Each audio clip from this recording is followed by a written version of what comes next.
Welcome everyone to our new episode of Timo and Julian Talk Philosophy. Hello Julian, how are you? Hello, it's great to be again. So today we talk about free will, and I should shortly explain why we talk about free will. In our last episode, we talked about exploitation, and we had in the end the problem that we did not know the definition of several terms that are needed to understand the extent of exploitation. And there were three terms that we said which have to be examined. The first is like corruption, because one thing which is always supportive for exploitation is when there are corruptive mechanisms. I think this is clearly understandable. The second one we talked about was solidarity as a point that could be examined, because we found out that we, for example, within the EU, we do have uh, the support of different countries. So the different member states support each other, and with solidarity, we could avoid probably exploitation. The most the most problematic point, however, was free will, where we did not find a proper solution. And so I think we should talk about this topic today. I think you agree to this.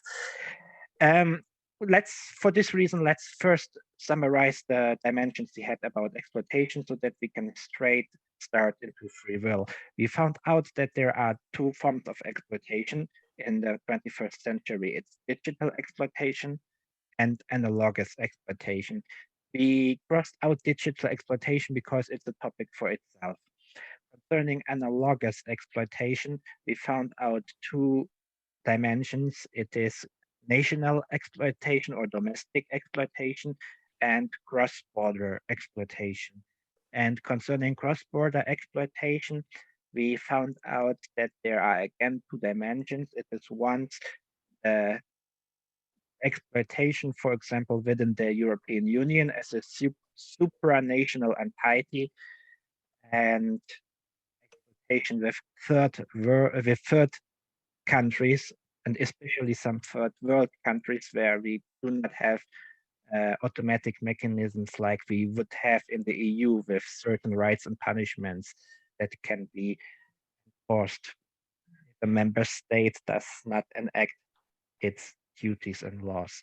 And if I understood you right, or to make the point clear, one thing we had was like migrant workers who go into another country as seasonal workers, for example, Romanians who go to Germany as seasonal workers, as migrant workers for a season.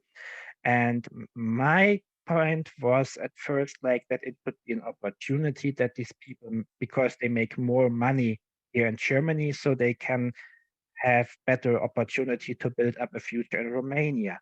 But you said that these people actually have no choice, if I understood you right, because they live so much in poverty that they are actually driven to go into a foreign country and work under no matter what conditions, because they have no free will on it. Did I understand it right? Yeah, exactly. I think when it comes to exploitation and when it comes usually to the topic of migrant workers, and even when it comes to the topic of migrants and like war refugees, we need to understand. We need to understand very well, the context from where these people usually come from. One thing that many people that are during this discourse, migrants bad, and they are coming and taking jobs and so on, is the fact that in one way these people don't have too much of a choice to start with, because they usually come from isolated rural areas, from counties that are very rural, uh, formerly predominantly agricultural in nature.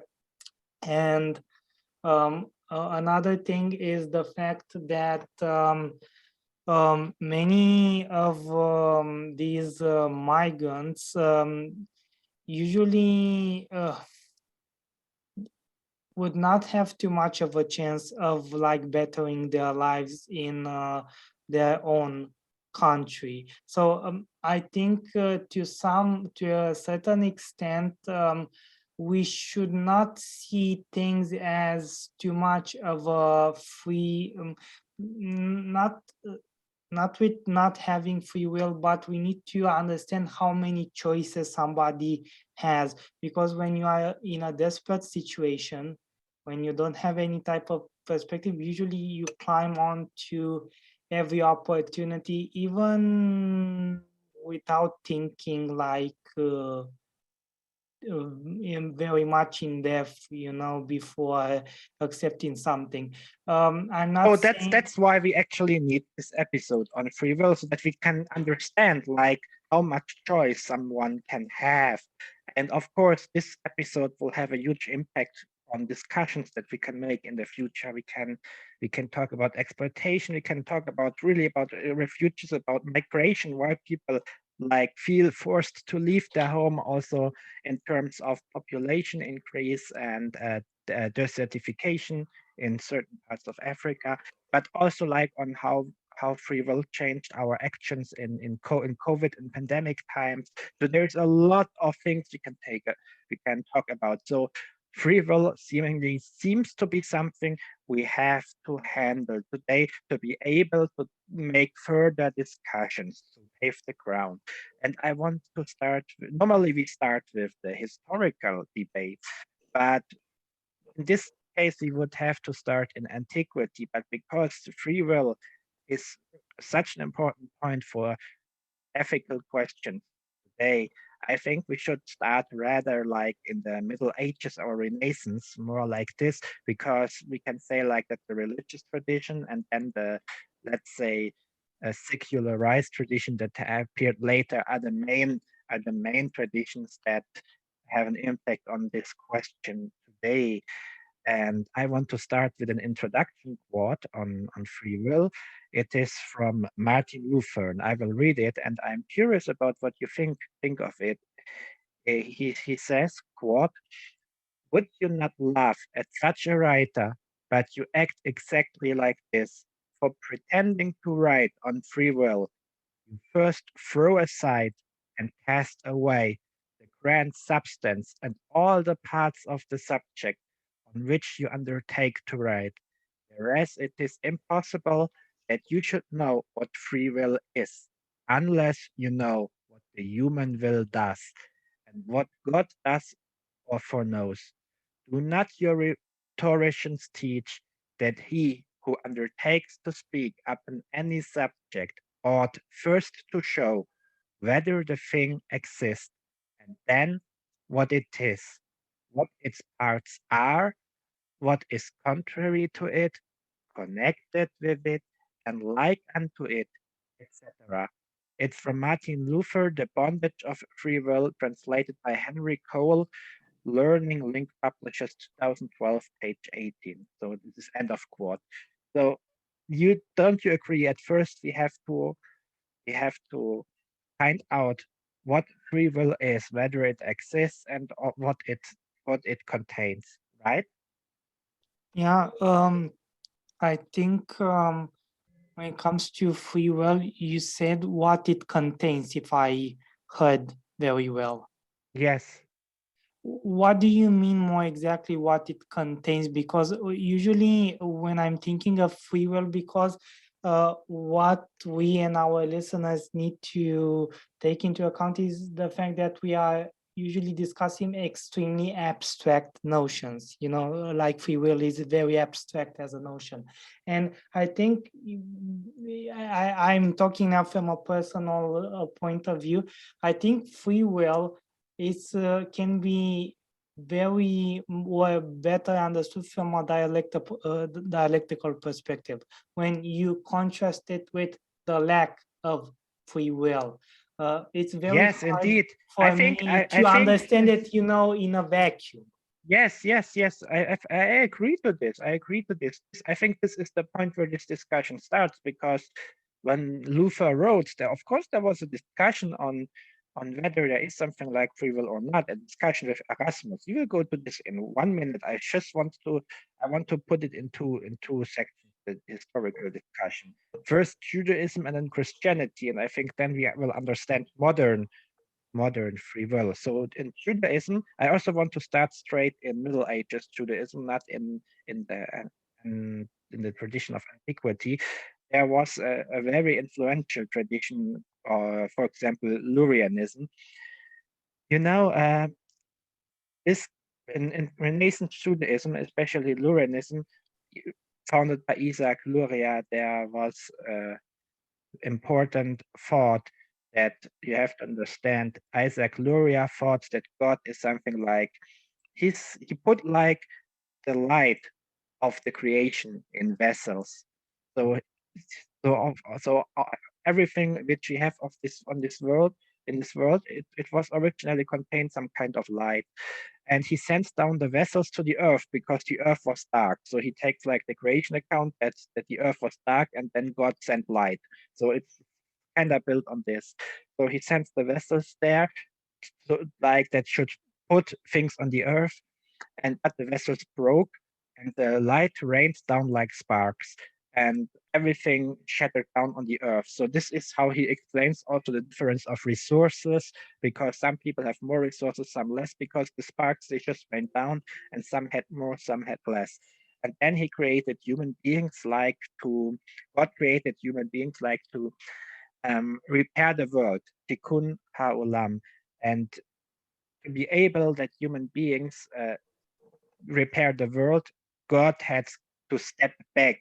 It's called tzimtzum in Hebrew. It means like that God steps back so that humans have the free choice to act so that they can do their mission. So God entrusted man to act freely, but the problem is in the moment where God steps back, and this is freedom for Luria. It's a moment where he steps back, where we have the free choice. This is the way where we have freedom. It's where we are responsible to him. But in the same moment where God steps back, he cannot give us the instruction, or he cannot enforce an action anymore. It means that we are able to act against him theoretically, because in the moment where he gives us the free will, which means that we are free to act, free action, that is the moment also, of course, where bad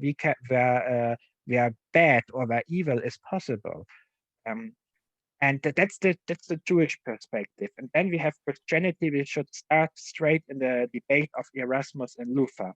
Erasmus said that God gave human beings a free will to choose between good and evil. And Luther's reply to Erasmus was, quote, "Are you not then the person, friend Erasmus, who just now asserted that God is by nature just and by nature most merciful? If this be true, does it not follow that he is immutably, that is unchangeably, just and merciful? That as his nature is not changed to all eternity, so neither his justice nor his mercy, and what is said concerning his justice and his mercy must be said also concerning his knowledge, his wisdom, his goodness, his will, and his other attributes. Therefore, these things are asserted religiously, piously, and wholesomely concerning God, as you say yourself, what has come to you, that, contrary to your own self, you now assert that it is irreligious, strange, and vain to say that God foreknows of necessity. You openly declare that the immutable will of God is to be known, but you forbid the recognition of his immutable foreknowledge. End of quote. It's also from the Henry Cole translation that we just had in the beginning, page 19. And Luther goes on page 21, quote, "If God wills anything, that same thing must, of necessity, be done. But it is not necessary that the thing done should be necessary, for God alone is necessary. All other things cannot be so. If it is God that wills, therefore, say they, the action of God is necessary. where he wills, but the act itself is not necessary. That is, they mean it has not essential necessity. End of quote. Page 21. So Luther supposes that every deed of human beings is predestined because God is almighty. You see, we already have what you just said in the beginning. We already have this problem in the Renaissance that the one says, like Erasmus says, hey, God gave human beings free will to choose between good and evil. And Luther says, like, every deed of human beings is predestined. Now, what does this say to us about free will in the historical understanding?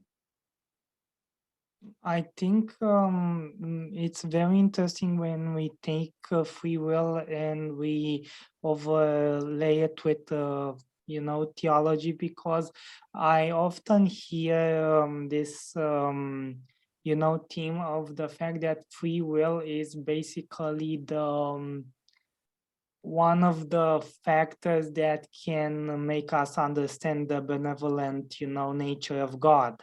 But in the same time, if everything is predestined and God, it's on one thing, the fact that being having things predestined and having free will are not compatible on a very basic logical level. But on the other hand, if God gave free will to man, and man was basically able to become only corrupt and engage in various things that harm, that inflict pain and suffering to others and himself, you might think that God might have been more benevolent if he didn't give free will to man, because the idea that he gave the possibility to choose between good and evil, and man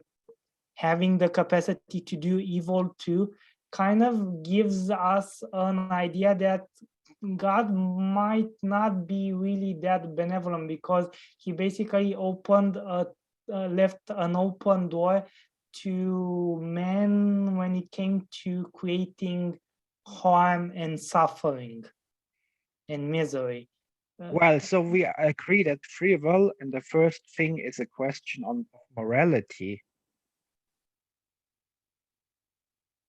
Because when we say that we have free will, we have the possibility to choose between good actions and bad actions, right?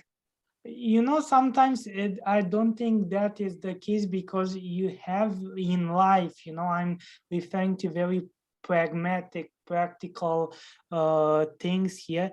Sometimes you can have only the options between doing bad and bad. Maybe we can, I can give you like a very hypothetical, case.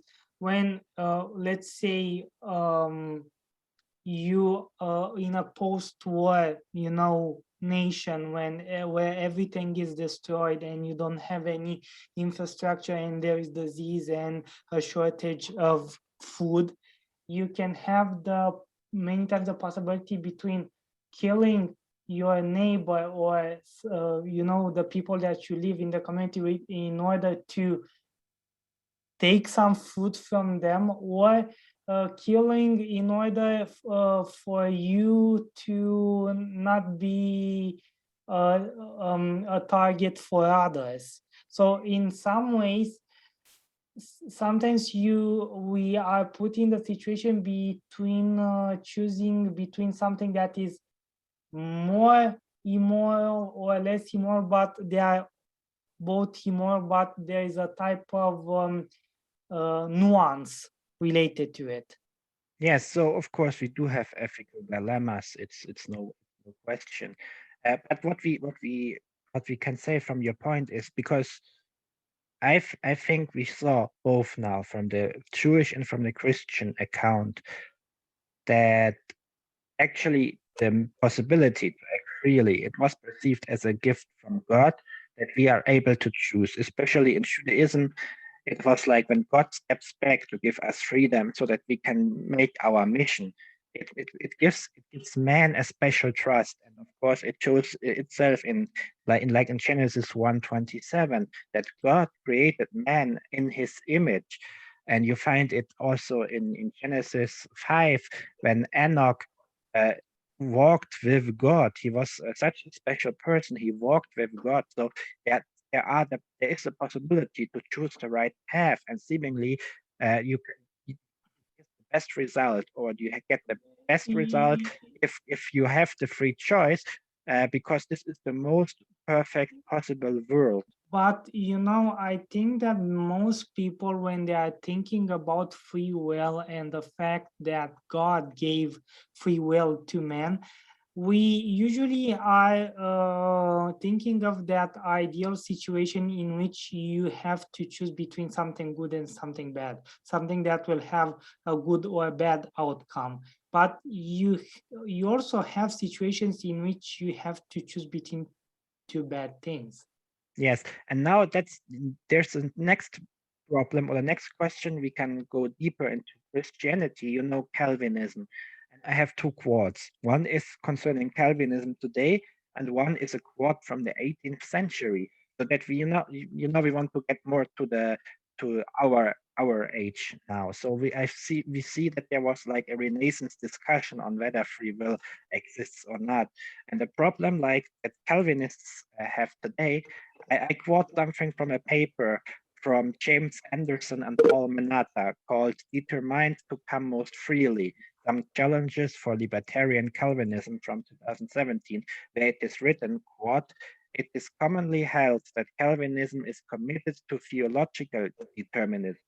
Calvinism also affirms that humans make choices for which they are morally accountable, and those choices are free in some morally significant sense. Thus, compatibilist freedom is typically assumed to be the only kind of freedom consistent with Calvinism. However, recent scholarship has challenged the standard paradigm, arguing that Calvinism is committed to neither determinism nor compatibilism, and thus that the Calvinist may consistently hold to a libertarian view of free will, at least with respect to some human actions. Spurred by this reassessment of the Reformed tradition, Oliver Crisp has explored the prospects of a libertarian Calvinism in several recent publications, concluding that it is a live option for Calvinists. End of quote. So this is a question of Calvinism today. And John Edwards in 1707 wrote, quote, "The divine decrees, the impotency of man's free will, original sin, grace and conversion, the extent of Christ's redemption and perseverance are interwoven with the greatest and most substantial articles of the Christian faith. There is a necessity of preaching these in order to understand the main principles of our Christian belief." End of quote, cited after Kenneth Stewart, The Points of Calvinism, Retrospect and Prospect in the Scottish Bulletin of Evangelical Theology, Volume 26, Issue 2, 2008, pages 187 to 200. What I see the most problematic thing, when it comes to seeing this as valid, in a very general sense, is the fact that if God gave, I think maybe it comes a bit from how we usually associate some concepts. If God gave free will to man, basically free will, denies determinism. And also, when we are talking about free will, the idea usually that man makes decides his life path, his actions, his everyday actions, kind of puts in discussion the idea that if you have free will, basically God cannot predict or cannot know what you will do. And if God cannot know what you want to do as an action or as a thought, because everything begins with a thought, that basically goes against the idea that God is all-knowing. So what I see here is the following. Can we, when we are talking about free will and God being all-knowing, can we basically kind of divorce this idea that we can have free will and God also maintaining his status as a all-knowing entity? It's a difficult question because you could say that God knows what you will do, that he already foreknows everything, but in this case, he lets you do everything, also the evil. And of course, we have another problem then, because God is the benevolent, he's all merciful, all compassionate. And of course, you would ask then that if he foreknows it, that he knows already your action, or that he's able to know your thought from the straight beginning, that why he does not interfere in it, because then how can he be the most It's very benevolent? hard to say that there is all-loving God in the context in which there is, people, and this is like a so overused argument, they are getting killed, or we have in the history of humanity. But we can agree, according to Calvin, man makes choices by himself voluntarily. It is natural freedom. But the problem, according to Calvin, the problem is human beings tend to choose sin, original sin. No, I mean, it goes back to the original sin. And the Calvinist predestination says, like, God chooses who will be saved. So this is the Calvinist view, that we have on the one hand that man, he has kind of he is doing the choice by himself voluntarily. He has a nature of freedom, but man is not a good being. Like, yeah, it basically is that old, question line that basically people in their very essence, they are morally corrupt in some way. you But see, and then now it's interesting because you want to get to the modern point. But then there was like Kant, and he had a completely different view. He sets the ethic for today in Western philosophy. So very important person, Immanuel Kant. Everyone should know who studies philosophy. And he said like there are like two spaces. One is the space of nature, and one is the space of moral behavior, of ethics, the ethical space. And the nature is determined because we see it's Kritik der Urteilskraft. And he writes there like that the nature is determined because every tree, like every apple tree, will grow in the same way. It is you can already say how the apple tree, like what will come next, because you know how apple tree grows. It is determined. But the problem that Kant had is that he could not accept a complete determination, because if everything was determined, then we had no moral choice. And so he said, and his philosophy, of course, was that man has a moral choice, that he can act morally correct. He has his he has this view that people have the ability to think freely, and that if they do not use reason, then it's their fault. This usually goes into like a very hot topic in sociology, the fact that when this whole discussion, basically, as I see it until this point, is comes from a very individualistic point of view, what men can do, what men cannot do, the possibilities. But many times the possibilities and the choices that we have are not solely determined by our own will. Sometimes they are very much determined by the context in which we are, because we can have the context in which people that are more powerful and have more of a dominance over us will subjugate us and determine us to do things that are against our own moral code. So I think sometimes this whole discussion is kind of put through the lenses of what somebody can do, but it's very vacuumous, because the actions that we do many times, and so many times actually, are determined by a very rigid social context and even social hierarchy.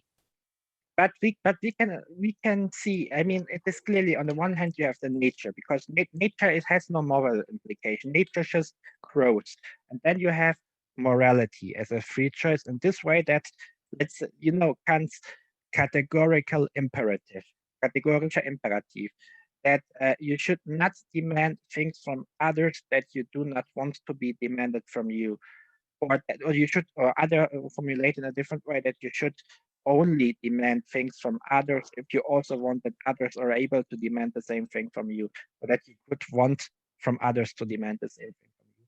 So in this way, of what you say, we would kind of have to say, like, and I'm going away now from Kant, we are going out to the modern perspective of today, that you could that we could agree, like, that even if we are not completely free in the sense that we are part of a society, that we have social contexts, that we have hierarchies, and that we are therefore somehow caged by all this, that we could theoretically act against it.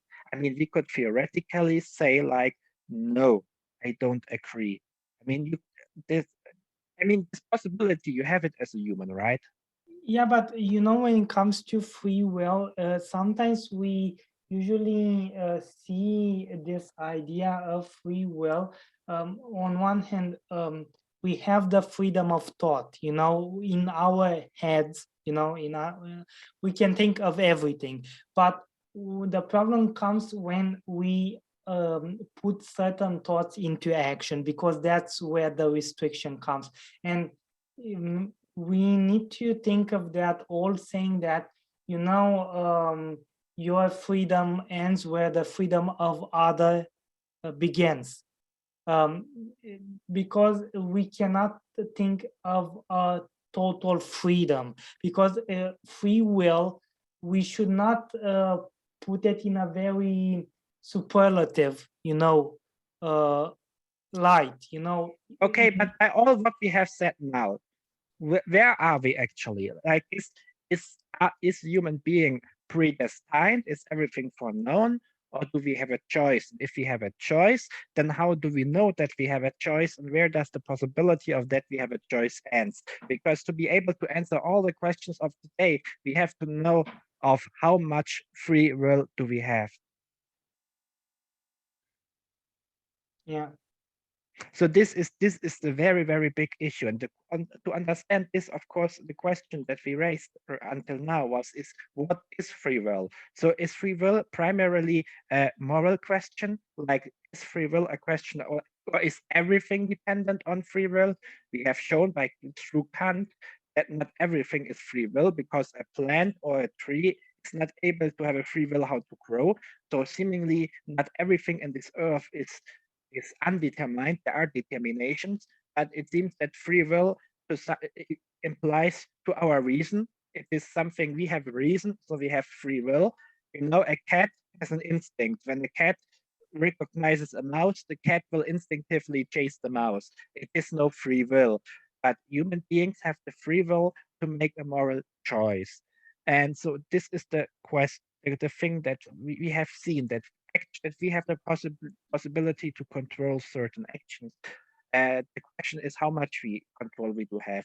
And if we go now to the big questions of today, starting like with where we ended last time, with exploitation, when we said that people are driven to leave their place, then the question is, do they do that through free will? Do they have the choice? Are they able to make a choice? They are able to make a choice. This, I think, from a very technical point of view, we can agree that this is the case, because if you come from a very impoverished area, you can choose to go or not to go to work abroad. But what comes as a consequence of not going and working abroad and the lack of any other possibility usually kind of brings your livelihood into a total state of decay, or it threatens your livelihood as a whole. So we can say that from a very technical point of view, you have the free will of choosing, but when you make that decision, you basically make it in a survive or not survive, type of logic. Indeed. And here we have the point. I think we both agree, like exploitation is when somebody uses your helplessness. It means like the people come here because they, of course, if you have the choice between starvation and not starvation, you choose not starvation. So you go for surviving. So if you know that other people have had no other choice not to starve. So to say that they had to go for surviving. Of course, they could make the choice to starve in a technical term, we know this, but of course, it is kind of irrational because you want to survive. You have your survival instinct, and so you come to a place, and when you come to a place and a person uses your helplessness to one's own profit, I think could we say that this is like a definition for exploitation?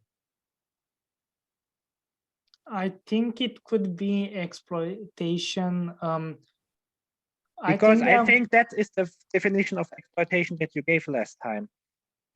I think there is also factor that can put like a type of border between what is if somebody goes and works and they do not benefit from the fruits of their labor at all, or they benefit in a very I don't know, unbalanced way by comparison to their boss. I think that's exploitation. I think exploitation, usually we can draw a line when it comes to how much the one that comes to work has a benefit and can better his or her life with his work.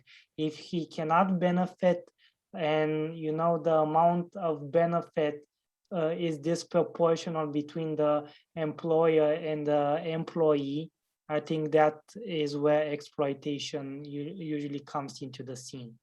So I think we now gave a good answer for what we were searching last time. Because last time the question was whether we have whether these forms of migrant work are exploitation or not, and we had the problem that we did not know whether these people had a choice or not. And now today, I think that's the first question that we answered is that people do have a choice, but it is not a choice. But it is an kind of choice choosing between it is a more instinctive choice, because if you are poor and you are starving, it's self-preservation, basically. Yes, self-preservation. Yes, and the exploitational factors are, for example, if you use this form of helplessness. For example, if you come from an area, for example, a war-torn zone, or a zone where you have no more food, and you have to cross a kind of sea. I think we all know which kind of sea I refer to. Then you come to the port and there are people who put you into very, very rusty boats that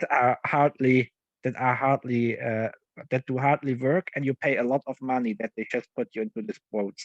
Then it is clearly like exploitation, because these people use your helplessness and you don't really benefit. You go a trip that is seriously deadly, and you have to pay other people a lot of money. I think you brought like a very good point, the idea of predatory practices. When exactly what you said, predatory practices, when basically entities, companies, or individuals prey on the weaknesses of others, and sometimes they give them, hopes that they cannot actually put into action. And they basically, that I think predatory practices are one of the most easy things to see when it comes to exploitation, because you would usually go, in places where the economical situation is very desperate, where people, they are one foot away from you know, food insecurity, and you basically exploit their fear and their weakness and their lack of knowledge when it comes to, job opportunities and how the job market works. And you are mostly the one that benefits, and they benefit extremely very little usually. So the question whether exploitation is an issue of the 21st century, I think we can clearly say yes. Exploitation is an issue of the 21st century. It exists every day. And the example that we just made was on the dimension of cross-border migration of a third country. How about cross-border migration in the European Union? Of Also, like with migrant workers who are usually, uh, because I think there is a lot of nuance when it comes to what groups usually go into a country, because when it comes to Romania, there are, these groups of migrant workers that come, to work on German farms that usually are rural, but there is also like a type of very high class of also migrant workers that usually come from that niche of IT specialists, doctors. They are way less vulnerable, to predatory practices and exploitation than what you'd have, with farm workers. And usually there is a legislation that is more favorable when it comes to protecting them.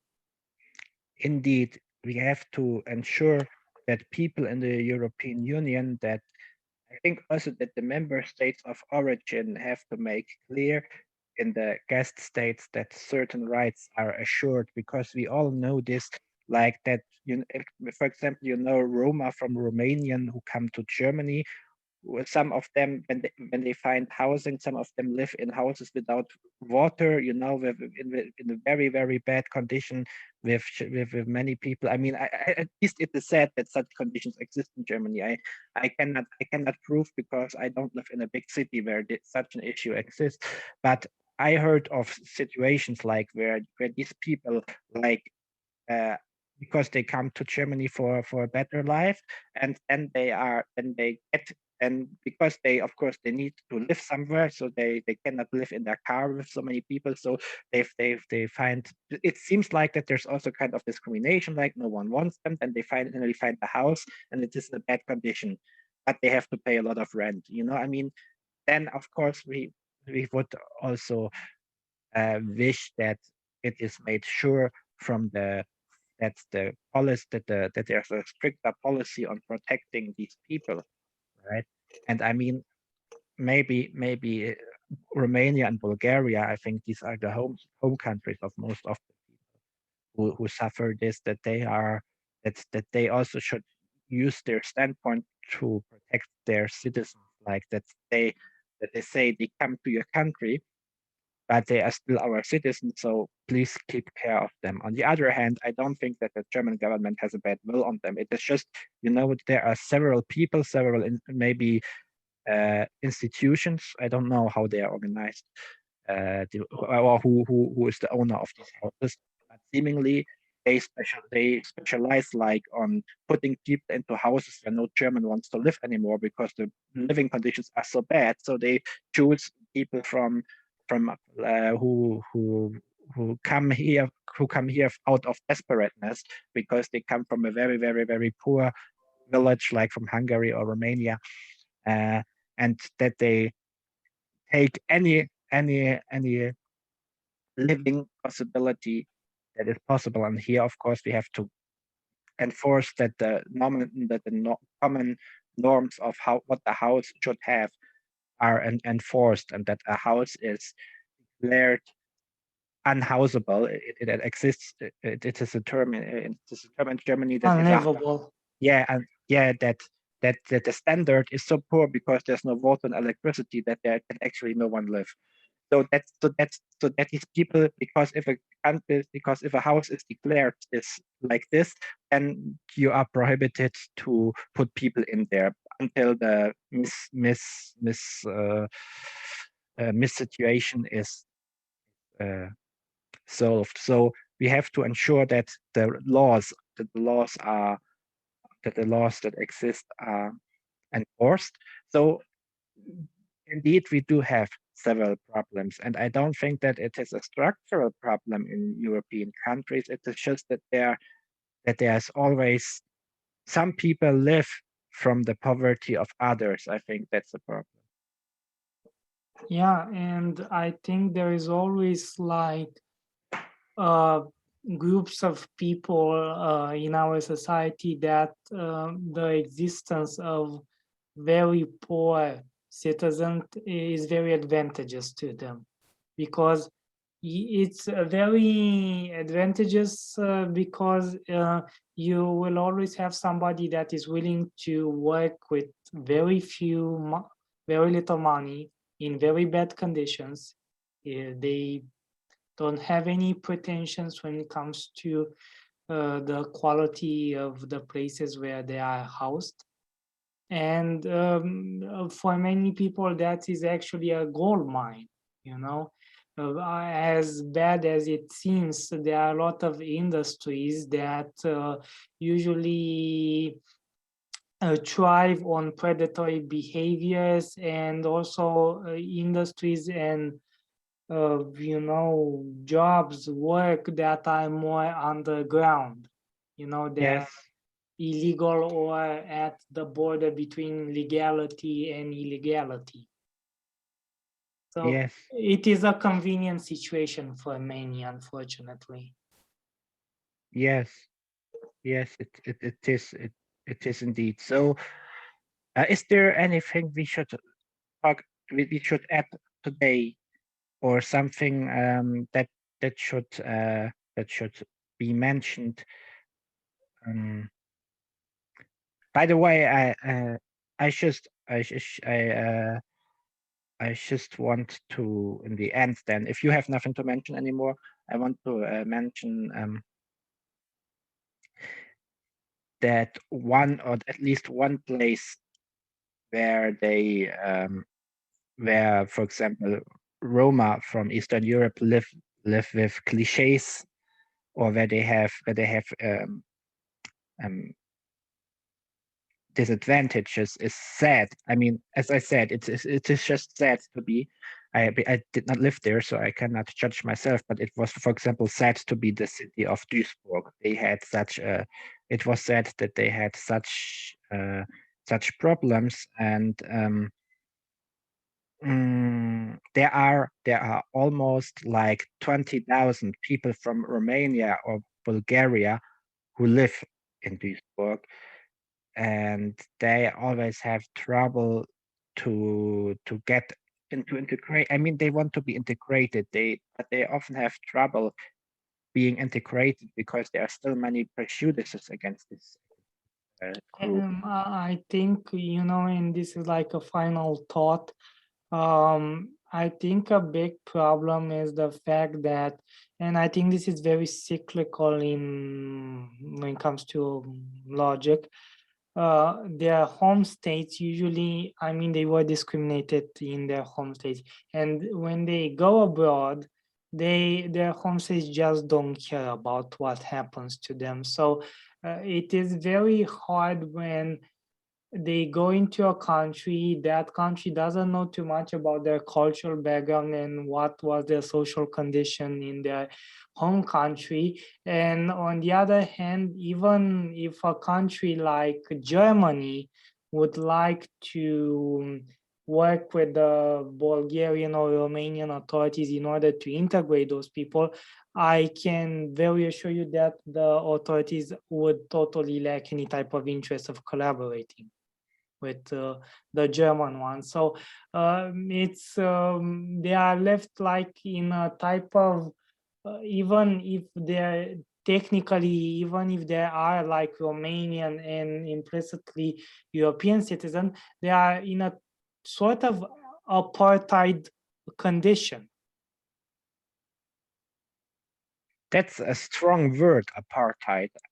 So Yeah, sometimes we don't need to take only things in a very strict legal, I mean, formal way. We need to see how things actually unfold in real life. And this is kind of the fact that this is kind of the condition that many so of the the fact that they can be exploited in, for example, in Germany, or that they would be exploited in Germany, is because their home country, like Romania, does not care about them. Is it like that? This is the problem. it doesn't care about them. And I can say another thing: Romania doesn't care even about the ethnic Romanians that are working abroad, because we had many situations in which there were like abuses when it came like to workers, or usually Romanian citizens that lived abroad. And besides the reactionary things and oh my god, we are so scandalized, blah blah blah, a news article and a TV show, something like that, when it came to practical things, when it came to the Romanian state intervening, there was almost nothing. That's the truth. I mean, it's very difficult for me to actually say it. I'm not saying it easily, but this was proven, unfortunately, many times.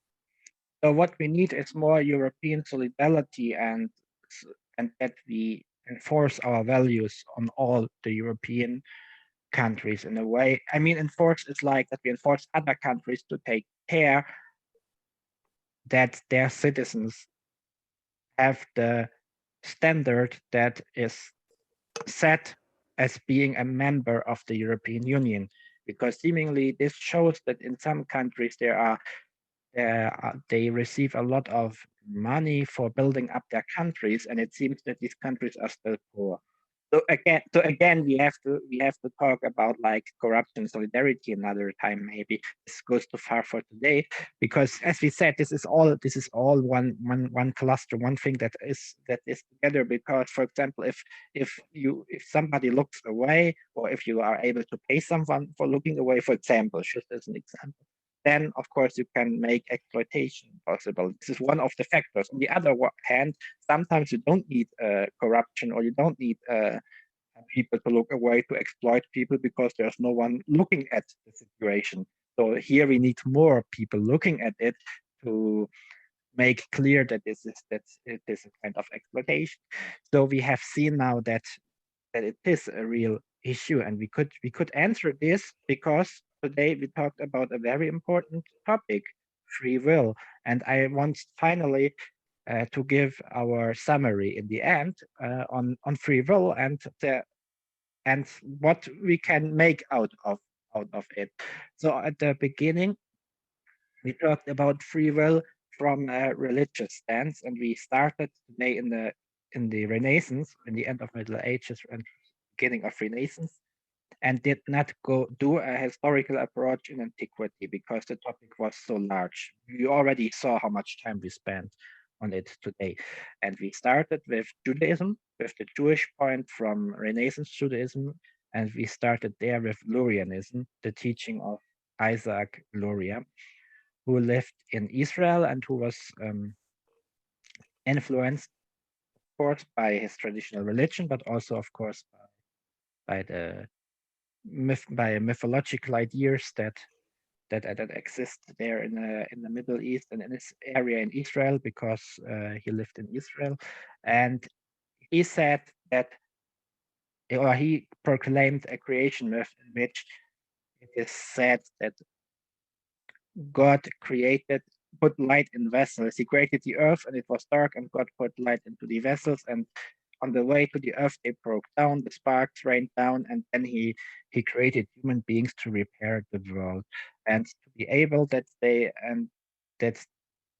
because God trusted them, and to be able to fulfill their duty, he gave them a free will, and the free will was given through reason, and the reason was given in which God stepped back. So man had a certain liberty, and this means that man can act good and evil. And in Christianity, we had the discussion between Erasmus and Luther, where Erasmus said that man has a choice to act good. And we also talked about Calvinism, where we have a Calvinist predestination, which means God already chose who will be saved and who will not be saved. And then we saw that later on when the world secularized, or the West secularized, that Kant saw the problem that on the one hand there are determinisms, there is a certain determination, but that exists in nature. So there's one space which is nature, and but the moral space, we have free will. So we are able to make moral choices. And out of this, we concluded today that, of course, having a free will at first means that we have a reason, that we don't act instinctively, that we have a choice to do something. But we have seen, of course, that sometimes our choices are driven by instincts when we want, for example, to survive. So we do have, of course, a self-preservation instinct, and we might make choices after this. Nonetheless, of course, we can do free choices, and normally they also have a moral quality, because we can choose to act good or bad, and sometimes we only have two bad situations that we can choose between. So this does not mean that we always can choose only between good and bad, but life seemingly is more complex. I think we both agreed on this, right? Yeah. And then we have shown that people are exploited, and they are not, and we have made the connection to free will, that there are people who choose freely to use the helplessness of others. And this is, of course, exploitation, because the others have the instinct to survive. They come probably from a war-torn zone. They are probably fleeing from hunger. So they are in the state of self-preservation. They make the choice to leave their home. And then we had the people on the other side who could help, but who instead use the situation of these people by making a profit for their own. And so we have seen that this is a form of exploitation, and that exploitation exists in the 21st century.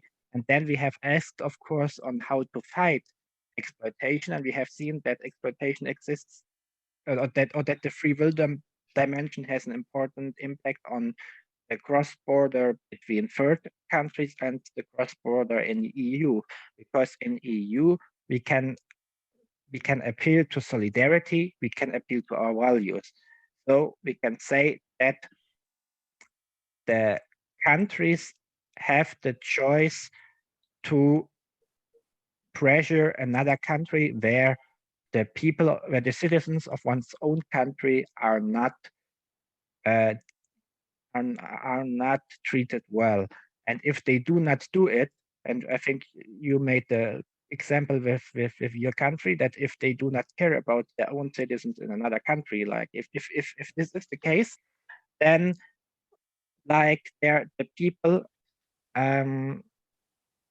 are more likely targeted of exploitation because as and if you exploit these people, you don't have to fear any consequences. And this, of course, is a threat for the 21st century exploitation, where actually we could work against because we are a big solidary union. So we could work on fight this form of exploitation. And then we have the more difficult situation of exploitation that appears in third countries where we need the resources, but where it is difficult to control how these resources are actually how they are produced, and where it is sometimes also very, very tricky. But of course, here we also have the means, of course, to work on this and to pressure these countries, but because they are not part of like the European Union, where you have certain obligations that you can enforce, it is more difficult. And yeah, so we have seen these problems. So now we have laid the foundation to talk about other topics that include free will. We'll be able to talk in the next issue, in the next episodes, a lot of issues that we can take the free will as granted, as because it is a human ability, as reason is part of human beings, so we can take this for granted. But we have shown the limit today, and we can see like where is a limit of making a free choice. So, is there anything I forgot? No, I think you highlighted everything. Okay, great. Then thank you everyone for listening. Please don't forget to share our podcast with your friends or in your social media. And please subscribe. Yes, we are always very grateful about your reactions. That would be very, very great. Thank you very much for listening to us to this really huge topic. Goodbye.